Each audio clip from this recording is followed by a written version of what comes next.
Ruler School is brought to you by Happy Little Hug Factory and these amazing patrons. Extra special thank you to guest lecturer patrons Brody Harris and Lance Albertson. Thank you for your support. Enjoy the video. Hey there everybody, DMO73 here. Sorry for the super long delay in getting this deck list to you, but I still wanted to give you the Pandora Golem inverse list.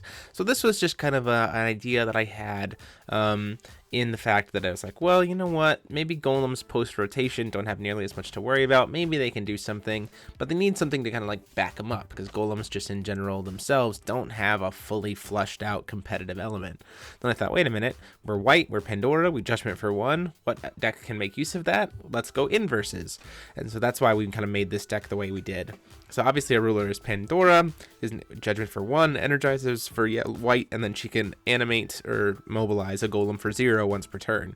I think this is part of the only reason why golems at least are somewhat playable in any way, shape, or form. You have to pretty much play Pandora. But it flips over into this 10-20, which is at this point in time with no final battle, practically impossible to kill. Golems are permanently mobilized.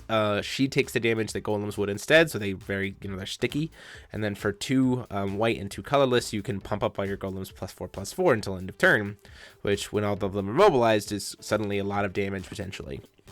Going into the stone base, it's just 4 Magic Stone of Hope, so we have white on the front and then darkness on the back to be able to make use of those like inverse spells, and then 6 light magic stones. Going into the main deck, 3 miscalculations to be able to deal with some early game aggression, 4 Magic Light Warrior to have an early game body. This one drops 6/6 that we can immediately start using with Mobilize. 3 Flourishing Hope into Burgeoning Despair. Because we have those Magic Stones of Hope, we can still cast the Burgeoning Despair side, and Flourishing Hope is just a really solid card in general.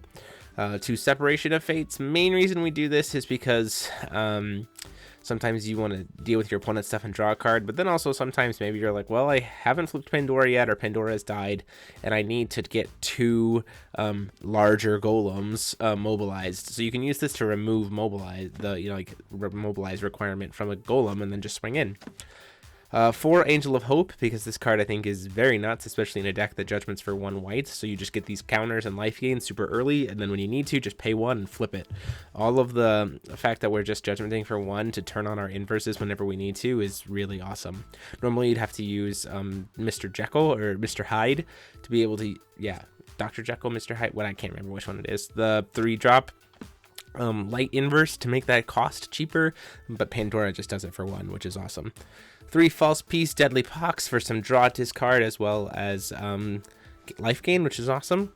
And then it can also help close out a game. So like there have been times where I put my opponent like really low, they can't risk opening themselves up too much, because if they risk too much, then suddenly, hey, you just lost 400 life and the game's over. 3 Arrival of the Hero, because this card is nuts, and you can, especially when you have a judgment for just 1, so you're just flipping over Pandora, and so then you have these free spells that either serve as removal or keep all your stuff alive. 3 Life Stealing Altar turns into Soul Returning Altar. This is an excellent way to push through damage with the golems. So it's like swing with the golem, they try to attack, they block it, that's fine, it's going to live, probably kill their thing. Pandora's going to soak up the damage, and then as you go for later ones, you can just sacrifice golems that have already, especially like the Conjure Construct tokens that have already kind of like dealt their damage, sacrifice them to push through golem damage from the other guys, which is awesome. 3 Adam Psychart, because if you don't remove him from the board, this guy just keeps hitting stuff over and over and over again, so he kind of becomes an immediate threat. Conjure Constructs just generates 3 5/5 golem tokens, which is awesome, especially when we're in a world without Severing Winds, so we can play Atmos on turn 2 with an Energized token, which is awesome, because he can banish 3 golems to pay for his cost. 4 Magic Sword Warrior, solid 2-drop, 8/6 with first strike, with only a mobilize of 1 if we have to, so it's pretty solid. And then 2 Mephistopheles to be able to have that kind of like neg2 to your opponent's board state and stop all those enter effects.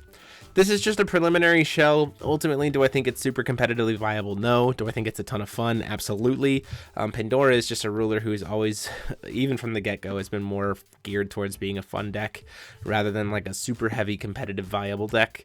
But I definitely recommend giving this a shot. I definitely think that there are some things you can do. I also had some fun sideboarding into Imul and like taking out a bunch of the golems and throwing a ton of inverse resonators in there. So you just suddenly have this like inverse first tribal come out of the sideboard. It's a lot of fun. Definitely recommend giving it a shot, especially if you have a Pandora and you're wondering like, well, maybe I actually will finally use this ruler. This is a lot of the cool stuff that can be used with it. Let me know what you guys think in the comment sections down below. Go ahead and subscribe and hit that bell so you're notified whenever one of our new videos come out. And until next time, this is DMO73 signing off.